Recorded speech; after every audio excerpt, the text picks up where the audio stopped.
Hello everyone, welcome back to the channel.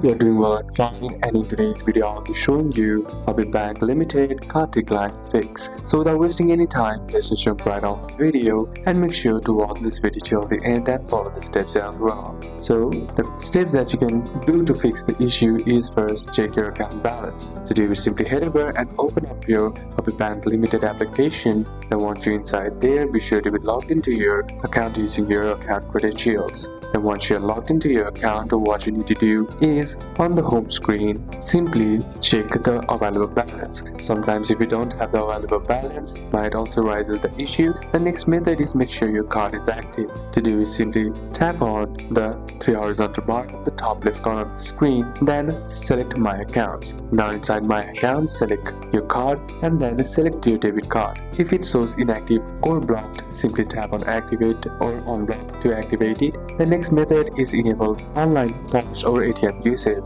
SBL allows you to turn off or on features for security. If any of these are off, your transaction will be declined. Simply head over and open up or tap on the three horizontal bar once again, then select My Accounts once again, and inside select Cards, and inside Cards select Card Management. Now enable e-commerce, online payments, ATM withdrawals, post transactions, tap to pay, and international uses. The next method is increase your daily limit. Your transaction may exceed the SBL's daily limit. Simply head over once again to the card limits or cards, and then inside card limits, select increase limits for ATM or POS or online payments. So these are a couple of steps that you can apply, and that's it for today's video, guys. Hope this video was useful to you. Leave a like if it did, comment down any questions that you have, and see you soon on the next one.